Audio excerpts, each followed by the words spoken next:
Sou Romário Filho e acredito ser conversando que a gente se entende. Conversemos então. E hoje? Hoje conversaremos sobre o quê?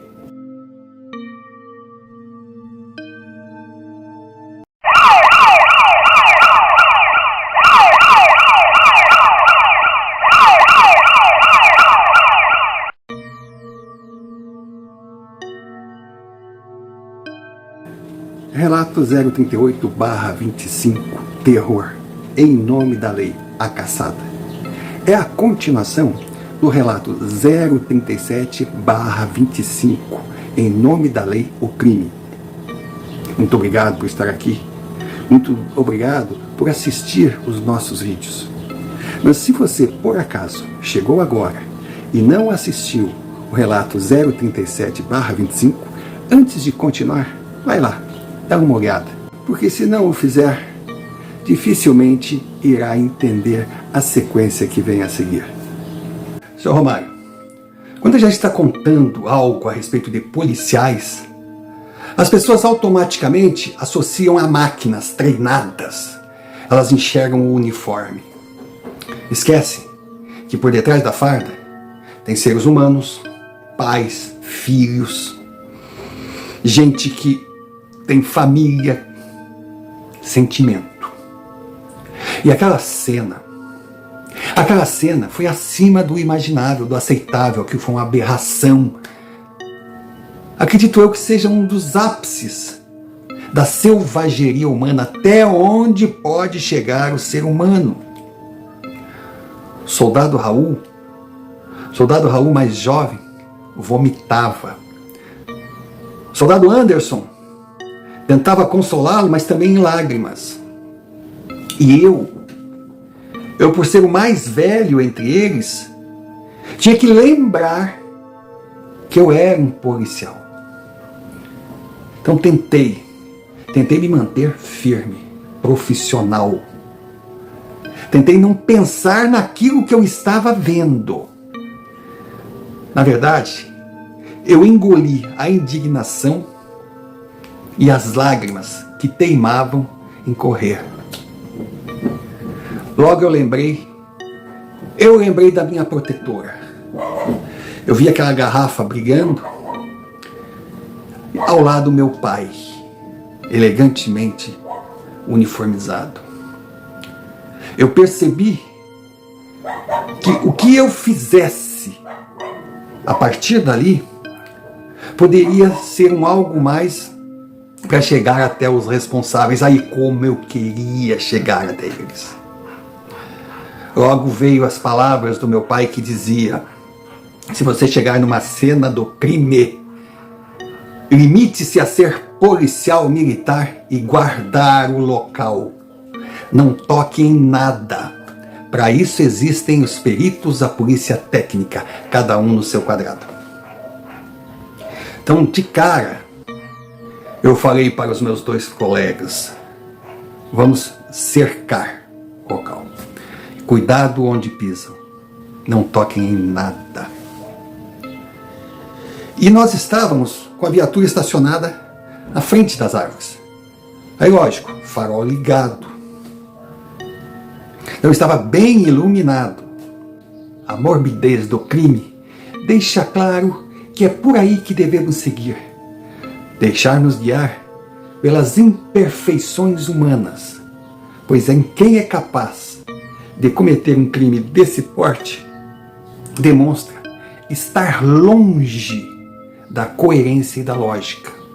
Então, por mais que se aprimore ou se considere um passo à frente de quem enfrenta, ele é apenas um fraco desorientado, que mais cedo ou mais tarde deixará um rastro. Nós temos apenas que alimentar a paciência e saber procurar. Não existe o crime perfeito, porque o criminoso está muito longe da perfeição. Senhor Romário, depois daquela cena, depois de ter encontrado aqueles 3 anjos com os corpos carbonizados jogados no chão, no meio da mata, eu creio que não preciso dizer que eu me tornei outro homem. Não tem nada assim de, sabe, de pessimista, de revoltado, de... Não. Eu que era um cara assim, brincalhão, me tornei um sujeito introspectivo. Continuei sim, exercia minhas funções como policial militar. Não faltei ao meu dever. Mas mesmo sem querer, eu assumi uma vida paralela. Eram dois Teixeiras diferentes. O capitão estava na sua viatura, que comandava sua equipe, e o Teixeira, o cidadão, o pai de família, indignado, e que se viu obcecado em tentar descobrir os responsáveis por aquela barbárie. O delegado e eu, nós nos tornamos amigos. Formamos uma belíssima dupla, pois falávamos a linguagem do policial. E o mais importante, nós nos respeitávamos e escutávamos com atenção a teoria que o outro quisesse passar, por mais absurda que parecesse. Ele me deixava sempre ao par de cada passo da investigação. Claro, o que nós fazíamos era algo, digamos assim, até nobre, útil, mas ia de encontro às regras das corporações que servíamos. Pois havia uma troca de informações ali, sigilosas, que tranquilamente, se viesse a público, nós seríamos afastados, nossas carreiras de policiais chegariam ao fim. Então nós criamos codinomes. Eu o chamava de xerife, e para ele eu era o Botina. Eu acompanhava de longe, eu ficava impressionado com a investigação, o trabalho realizado pela Civil. Eu imaginava, mas não pensava que fosse algo tão fascinante. E a cada resultado, ele me procurava e a gente comentava sobre. Tínhamos 3 pontos de partida. Primeiro, as fotos. Era necessário, era fundamental, identificar aquelas crianças. Segundo, a altura de quem colocou as fotos lá. E terceiro, após a análise do cenário, algumas informações que não batiam. A impressão que dava é que tinham várias pessoas participado, mas, poxa, sem rastro. Não só de rastros de sapatos, de pés, mas também de carros. Como aquelas pessoas haviam chegado até ali? Então o tempo foi passando. Até um determinado dia que o xerife me ligou. A gente se encontrou, como fazíamos de costume, e ele fez um comentário que, honestamente, Sr. Romário, fiquei em estado de choque. Segundo ele, uma atrocidade igual àquela não era uma novidade. E haviam ocorrido, com a última, 3 vezes. Aí ele me mostrou todo o processo, toda a papelada das anteriores. Sr. Romário, nas 2,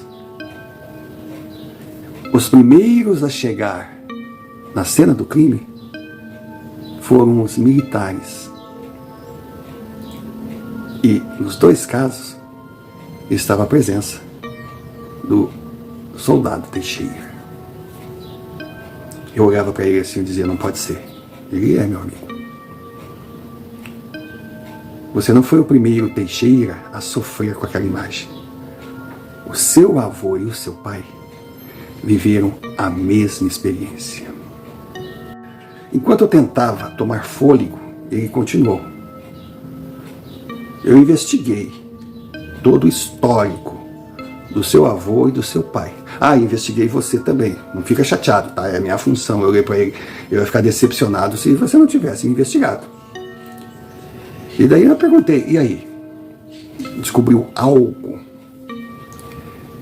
Ele disse, olha, pelo que eu pude concluir, as características, o modo de ser e agir do seu avô e do seu pai eram similares. Eles eram homens simpáticos, educados, benquistos na corporação, tratavam todos muito bem, mas tinham algo de sinistro.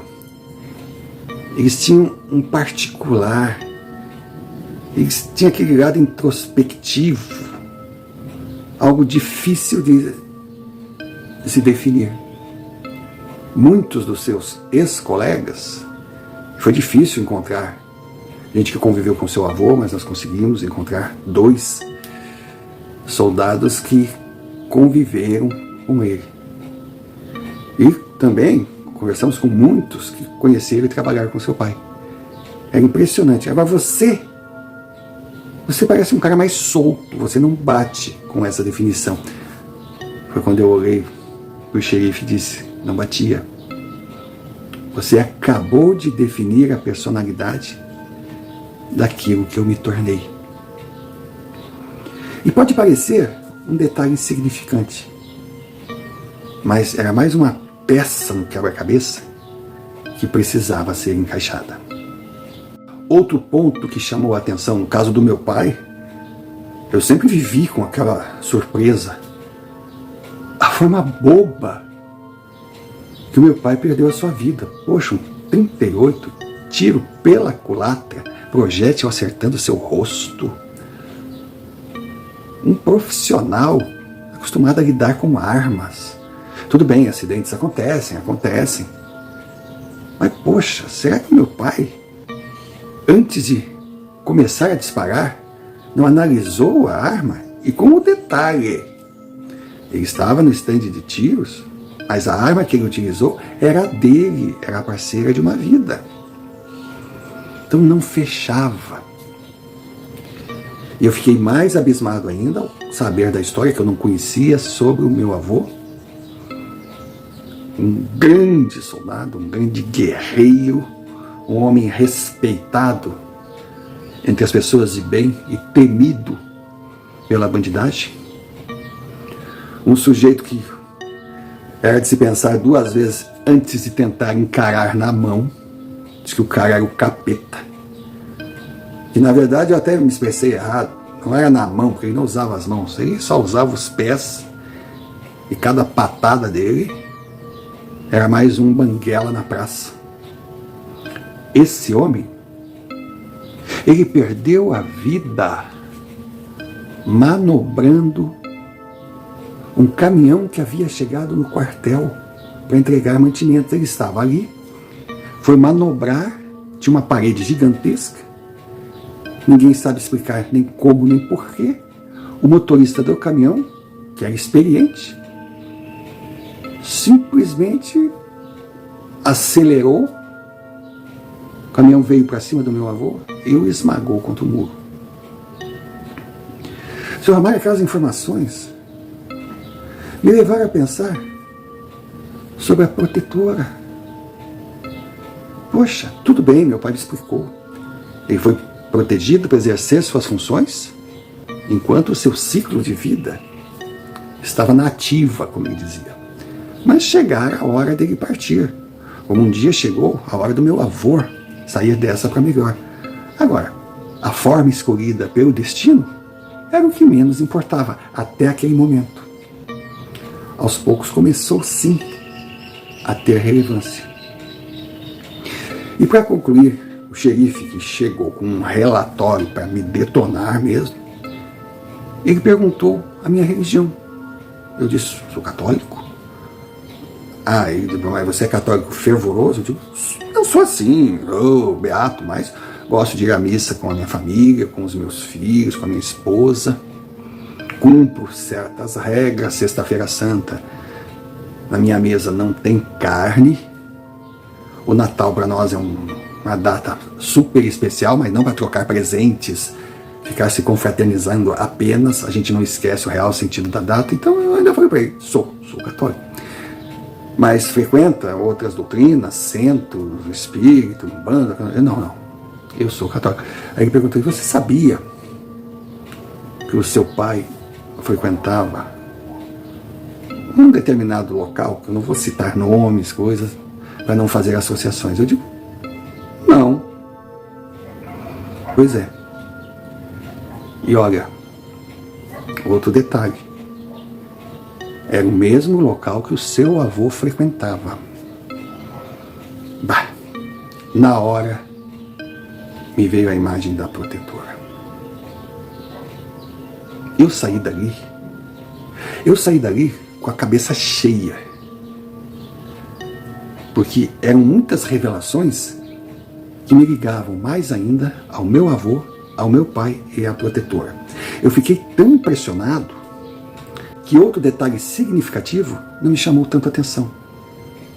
Sr. Romário, a civil, juntamente com a federal, eles moveram mundos e fundos e descobriram a localização e a identidade das 3 crianças das fotos. Quer algo interessante? As crianças estavam vivas e viviam muito bem, obrigado, com as suas famílias, lindas, fortes e saudáveis.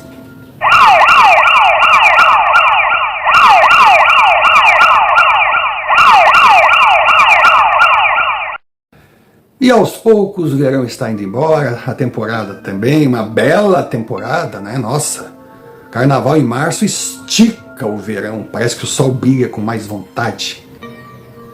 E essa vontade, essa energia que nos dá força para continuar contando com a ajuda de vocês. Por isso, mais uma vez, esse minutinho para pedir, continuem nos ajudando. Vocês que já estão aqui há mais tempo, que sabem o que significa ser um Nádina e o objetivo do canal. Aqueles que estão chegando, bem-vindo.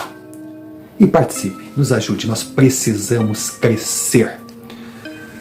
Temos que alcançar as metas impostas pela plataforma para entrarmos na primeira divisão do YouTube, ou seja, 1.000 inscritos, 4.000 visualizações ano. Aí sim, aí o canal poderá seguir com força, com gás. Então, se você não está inscrito, inscreva-se, deixe seu like, compartilhe, clique o sino de notificações para receber mais vídeos por nós produzidos e comente. Porque se você se inscrever, se você deixar like e comentar, mostrará ao YouTube que o nosso canal tem um conteúdo interessante. Assim eles vão abrir as nossas notificações e os nossos relatos chegarão ao maior número de pessoas possível. Então, nos ajude. E se por acaso achar que a gente merece, envie-nos um Pix. Qualquer quantia, pois dinheiro é importante, não estamos monetizados ainda, e ele irá nos ajudar a seguir nessa caminhada. Pedimos também que, se você tiver um relato vivido por você, uma experiência sua, de um amigo, de uma história que contou, de uma lenda da sua região, envie-nos via e-mail, o e-mail que está aqui embaixo. E sem dúvida alguma, são esses relatos que se tornam o combustível que move a engrenagem. Dado o recado, voltemos ao relato. Aquele dia, eu cheguei em casa, a minha cabeça era um tambor. Eu não conseguia raciocinar, eu não conseguia colocar as minhas ideias em ordem. Tudo fazia sentido, tudo tinha ligação e nada eu conseguia explicar. Eu cheguei na minha casa, como sempre fazia, exausto, quebrado. A minha esposa me recebia com aquele sorriso de sempre. Os meus filhos chegavam, era aquela festa, eu dava assim uns minutos de atenção para eles. Depois ia, tomava meu banho, a gente jantava. Só que naquele dia eu pedi licença para minha esposa para ficar sentado assim na sala. Ela, poxa, tá duro para você, né, Vibato? Não sabe como, querida. Mas vai passar, disse ela. Você vai descobrir tudo e vai se livrar desse peso. Eu digo, Deus te ouça. Aí ali, sentei. Estava uma noite fria, muito fria em São Paulo. São Paulo, quando tira para fazer frio, olha, brinca não. Aí eu comecei a fazer uma retrospectiva, principalmente daquele final de tarde fatídico. Detalhes que haviam passado desapercebidos começaram a chegar. Nós estávamos numa perseguição e captura, várias viaturas envolvidas, cobrindo uma grande extensão da zona leste de São Paulo. E buscávamos 3 sujeitos que a cada dia agiam com um carro diferente, todos roubados, para cometer crimes. E o modus operandi deles era sempre o mesmo. Eles passavam pela vítima, fechavam a sua frente, a vítima ou batia no terreno, ou subia a calçada, ou batia em poste, mas não tinha como desviar, ou batia no próprio carro, para eles não tinha problema nenhum. Aí eles desciam e faziam a limpa. Só que eles foram tentar encurralar um policial. E foram recebidos a bala. Despencaram, um para cada lado. Aí esse policial foi, deu queixa, fez o seu BO. Mas os crimes continuaram, só que agora nós tínhamos a quem procurar. Eram 3 sujeitos. Ainda foi perguntado se o policial, se a vítima, que de vítima não tinha nada, atirou para pagar, ou atirou para alejar. Ele disse não. Como eu vi que eles estavam descendo com a arma meio boba, meio bamba, não sabia o que fazer com ela, eu dei o primeiro tiro para cima, aquilo já soltou as bombas. E depois eu saí do carro, continuei atirando, mas não queria pegar, não, para não me incomodar. Então nós estávamos ali. E senhor Romário, estávamos todos na proximidade do local. Mas pasme. Depois eu fui até verificar. Só o meu rádio comunicou que corpos carbonizados tinham sido encontrados em determinado lugar. Só a minha viatura. Só nós chegamos lá. E, lógico, é uma probabilidade totalmente fora. O e-mail que está aqui embaixo. Não há como conseguir. E sem dúvida alguma, são esses relatos. Inclusive, essa Que informação se torna o combustível. eu fiz mora na questão engrenagem. de passar para o xerife. Dado o recado, voltemos ao detalhe. relato. Foi um telefonema anônimo para a central. E a pessoa que encontrou os corpos se evadiu do local. Então a gente não conseguia meio que fechar. Por que essa pessoa não ficou ali? Qual o medo? E ali tinham casas próximas, era um bosque, era uma mata fechada, mas não era assim uma floresta totalmente desabitada, não. E lógico, averiguações foram feitas nas redondezas. Com certeza a gente saberia, os civis saberiam, se aquele que comunicou o fato estivesse diante de nós. Não.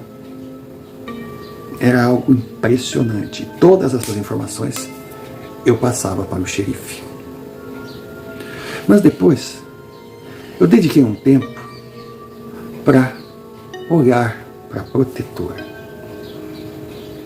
O Sr. Romário, eu já comentei, né? Era tipo uma garrafa branca, um vidro grosso, pequena e bojuda.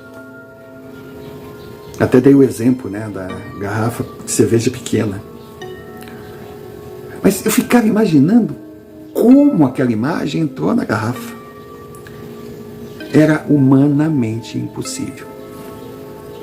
E claro, sem esquecer dos brilhos da luz que em determinados momentos ela exalava com força de clarear qualquer noite. Eu perguntava: quem é você? de onde você veio. O que você quer de mim? Será que o meu pai sabia o que estava fazendo quando me deu você? Será que aconteceu o mesmo com o meu pai recebendo você do meu avô? Será que o meu pai sabia as respostas? Ou tinha as mesmas dúvidas que eu? Poxa, por que nós chegamos e ninguém mais, no momento, poucos instantes depois da atrocidade acontecer? Eu queria respostas. E lógico, só existiria um local para que essas respostas chegassem. Seria onde meu avô e meu pai, segundo investigações, frequentaram por muito tempo. E, seu Romário, os pensamentos voavam. E nessa, eu apaguei. Bom, eu apaguei. Eu não acredito que tenha sido um sonho. Sabe, às vezes eu penso que eu viajei, que eu me teletransportei. Eu estava caminhando num corredor gigantesco, pouco iluminado, um cheiro assim de... não dá para identificar, de hospital, vamos dizer assim. Mas não era hospital, era tudo muito vago, tinha uma neblina. Nisso, apareceram na minha frente meu pai e meu avô, sendo que o meu avô segurava a protetora. Nossa, a princípio foi uma mescla de sentimentos, a felicidade de reencontrá-los, saber que eles estavam bem de alguma forma, sabe, o semblante de paz que eles me passavam, mas era uma paz com preocupação. Sabe aquela fisionomia de nós temos que conseguir? Eu fui andando até eles, cheguei bem perto. Eu não sentia medo, não sentia não, afinal, eram meus pais e minha protetora. Aí falei assim, poxa, que saudade, como é bom ver vocês. Como vocês estão? Mas quando eu fiz essa pergunta, a protetora, a garrafa, novamente brilhou. E aquele ambiente turvo se tornou do nada um lindo dia. E eu estava numa praça, uma praça que eu não conhecia, mas eu percebia que era de uma cidade não muito grande, quando de repente eu vi passar por mim aquele sujeito de 2 metros e pouco. Eu olhei assim e digo, meu Deus do céu, é ele. E eu procurava identificar o local, eu não conseguia, eu nunca estive ali. E o pior é que os carros passavam, lógico, eu olhava na placa para ver o nome da cidade, mas não conseguia enxergar. Ficava claro para mim, naquele ambiente todo, que era uma praça pequena, mas muito bonita, tinha aquela igreja tradicional de cidade pequena. E também tinha uma rua que levava à beira de um rio. Sabe, um lugar muito bonito. E eu seguia aquele cara. E o mais impressionante, ele ia sorrindo, ele abraçava, ele chamava, sabe, abanava para todo mundo, ele era um cara muito benquisto, e todos diziam, oi pequenininho, oi pequenininho. E aí, tudo bem? As crianças o adoravam. Ele vivia com balas, dava as balas para as crianças, nós quando viam o pequenininho, vinham correndo, é o tio pequenininho, outros diziam, o tio Pete, e às vezes sempre tem aquela criança menor que não conseguia chegar, ele ia, entregava aquela bala, eu digo, nossa, mas que sujeito doce. Aí, de repente, quando as crianças foram embora, ele que estava sorrindo me olhou, Mas quando ele me olhou, seu rosto fechou. Ele destilou um sentimento ruim por aqueles olhos, os olhos diabólicos, meio satânicos. Aí eu despertei. Tinha dado um grito, minha esposa estava do lado ali. O que houve, amor? O que houve? Eu digo, não, nada. Vem pra cama, tá tarde, tá frio. Aí eu perguntei, mas que horas eram? Já tinha passado umas 2 horas, 3 horas. Foi uma viagem. E aquilo tudo me marcou. No dia seguinte, eu comecei a conversar com meus parceiros, mas de boa. Perguntando que imagem eles tinham minha. Cara, eu recém tinha sido promovido a capitão, já estava com medo de sair das ruas, de repente me colocarem atrás de uma mesa, porque a promoção tem um lado bom, claro, é uma carreira. Mas aos poucos tu vai sendo deixado de lado como um soldado para virar um burocrata. E eu, nossa. Aí lógico, tenentes, sargentos, soldados, cabos, eu perguntava, eles ficavam meio assim, afinal ali eu era o dia, pô, cara, deixa de frescura. A gente tá junto há quanto tempo? Tinha uns ali que tinham mais tempo de corporação que eu. E se eu for fazer assim, digamos assim, um resumo do que falaram, diziam que eu era um cara bem quisto, que eu era um cara legal, que eu não era arrogante, não fiquei arrogante depois das promoções, porque quer conhecer quem é o soldado, promova-o a cabo. Tem gente que não sabe conviver com as divisas, mas para mim aquilo ali era um problema que eles iam me tirar da rua. Eu gostava mesmo de estar ali no fronte, dentro da viatura, perseguindo vagabundo, fazendo a minha parte.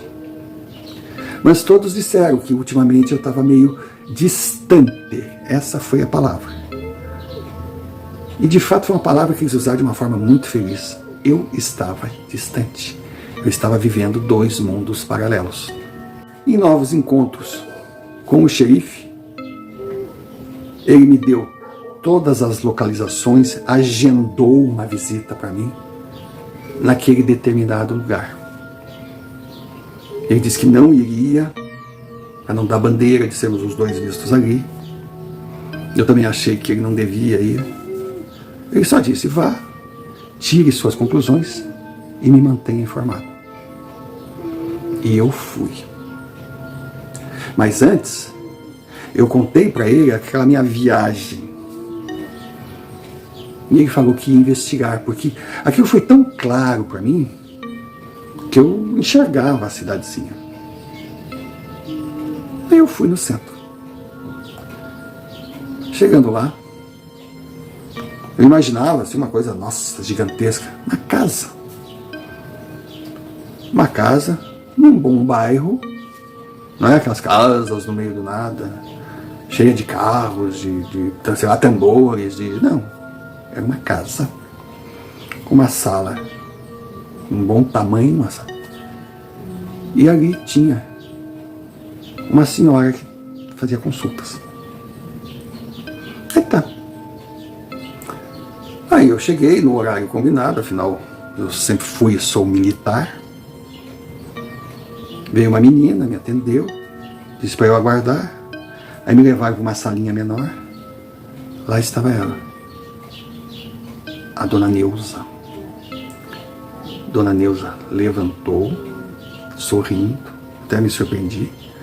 A senhora muito fina, muito elegante, nada daquela coisa, né, de vestida de bruxa. Não tinha assim velas, não tinha. Me deu um beijo no rosto. Nossa, quando ela me deu aquele beijo no rosto, me deu uma sensação tão boa. Ela olhou para mim e disse, você demorou para vir. Aí eu digo, ai meu Deus. Mas também tinha aquela história, né? A gente não sabe onde está. Eu acredito muito, eu respeito muito. Mas tem muito aproveitador, oportunista, vigarista, sabe como é que é, né? Para bancar uma casa daquelas precisa de dinheiro. Eu logo pensei, bom, vou esperar acontecer, porque afinal o xerife marcou uma hora para mim, então de alguma forma ela estava me esperando. Aí ela olhou para mim, Você tem que acreditar mais. A fé é a sua grande arma. O fato de eu estar feliz de tê-lo aqui nada tem a ver com o seu amigo policial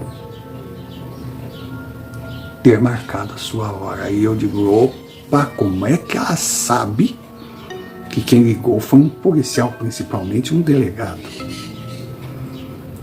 Mas quando eu fui perguntar, ela, por favor, você está aqui para tomar conhecimento de questões muito mais relevantes. Aí eu sentei.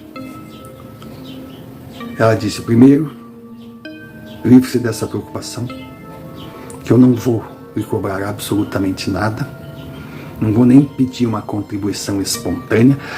Toda vez que aquela mulher falava, se tornava maior e eu menor. E eu não sustento essa casa aqui com o que recebo nesses atendimentos. Graças a Deus, meu marido, minha família, nós jamais tivemos dificuldades financeiras.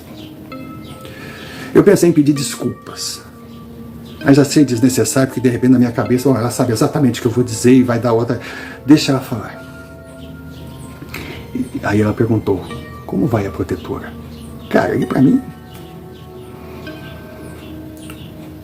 eu nunca tinha comentado com ninguém fora da minha família, que eu não tinha como. Aí também eu não ia dizer, como a senhora sabe, não. Eu disse, vai bem. Ela, que ótimo.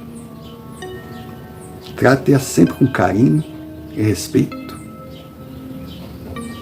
porque ela é o seu elo de ligação e o seu grande escudo dos desafios que enfrentou e ainda terá que enfrentar. Aí eu perguntei, mas afinal, quem é ela? O que é ela? Como ela chegou na minha família? Quem a entregou para o meu avô? Aí aquela senhora, que aparentemente devia ter uns 60 anos, olhou para mim e disse, fui eu, meu filho. Cara, eu não conheci o meu avô. Eu tenho vagas lembranças. Ele faleceu quando eu era menino. Meu Deus do céu. Aquela mulher ali, ela tinha acabado de me dizer que tinha 100 e tantos anos. Aí quando eu fui perguntar a ela, não seja grosseiro, a gente não pergunta a idade de uma mulher.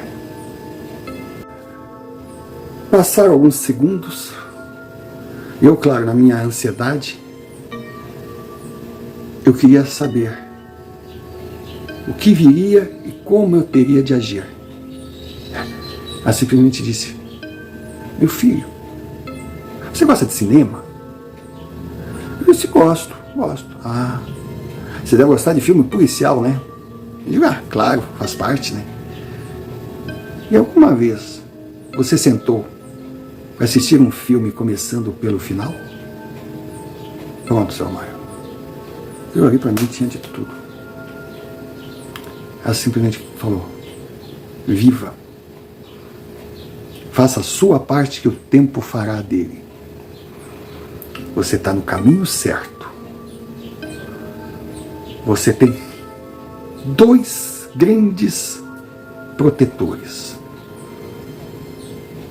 A imagem que está na sua sala e o seu amigo policial. Continue, meu filho. Continue, que as respostas um dia virão. E caso você não consiga, entregue a protetora ao seu sucessor biológico. Ali, seu Romário, eu já fiquei preocupado, porque afinal eu sabia que o meu filho, tudo indicava, não iria seguir a carreira militar. Ele não brincava de soldadinho, dando tiro, correndo e coisa. Ele gostava de construir casas, ele gostava de desenhar, ele vivia em outro universo. Eu ficava pensando na Rafaela. Meu Deus, a minha filhinha, tão franzina, tão delicada. Não. Eu tenho que resolver isso. Eu não vou deixar essa herança para nenhum dos meus filhos. Os dias foram se passando, quando eu fui notificado que entraria um novo recruta na minha equipe. Meu Deus do céu, mais uma banana verde para eu amadurecer. Mas poxa, eu tive que aprender, todos têm que aprender. Eu já imaginava, né, a criatura chegando toda, né, batendo continência, toda, sabe, aquela coisa toda, querendo agradar, querendo, é recruta. E não deu outra. Ali estava eu com o recruta Mingálvio. Mas tinha uma vantagem. Ele não era de falar muito. Então não era aquele recruta que enchia o saco. Não. Ele escutava muito. Aí logo ele se entrosou. Foi um cara que chegou bem. E aí, numa das minhas conversas, tentando conhecer o melhor, eu perguntei de onde é que ele vinha. Aí ele falou o nome da cidade dele. Eu já ouvi, já tinha ouvido falar, mas nunca tinha ido lá. Eu disse, deve ser bom morar no interior, né? Ele disse, é bom, mas é meio chato, né? Eu é chato porque, poxa, as meninas são as mesmas. Trabalho não tem. E o que a gente tem para fazer? A não ser ir no barzinho da praça, ir na beira do rio, tomar banho no balneário. Cara, quando ele falou aquilo, eu perguntei, me diz uma coisa. A igreja da sua cidade fica à esquerda da praça, perto de um café? Ele me olhou. É o Café Central. Mas o senhor disse que nunca tinha ido à minha cidade. Eu perguntei, é ali do Café Central. Você anda assim, no calçadão, e chega no museu, que no passado era a estação ferroviária, e ele disse, o senhor está brincando comigo. Se eu continuar conversando, daqui a um pouquinho eu vou descobrir que o senhor é meu parente. Eu desconversei. Eu quis perguntar se ele conhecia um tal de Pitinininho, mas levei medo. Vai que é um parente dele, né? De repente é um parente dele, ele liga, meu superior conhece o senhor, né? Sabe o que é? Aí meu filho de policial disse, fica quieto. Eu peguei aquela informação e fui direto no xerife. Por favor, investigue essa cidade. E investiga um cara de 2 metros de altura, que é conhecido como Pitinininho. Ele ou é o nosso homem, ou faz parte de um grupo. Mas eu tenho certeza que foi ele que colocou as fotos das crianças naquela árvore. A investigação foi feita, eu estava ansioso. Realmente existia um cidadão com o nome de Paulo Ricardo, seus 40 e poucos anos, professor, um sujeito casado, com seus filhos, muito respeitado e muito querido, porque ele, por todo aquele tamanho, ele era grande, né? Ele era grande no todo, ele era gordo, e ele era o Papai Noel. Ele no inverno ele fazia campanhas para dar comida para moradores de rua, não só na cidade onde morava, mas em outras cidades. O cara realmente, ele era gente boa, não podia ser ele. Aí eu olhei pro xerife, policial, não me decepcione.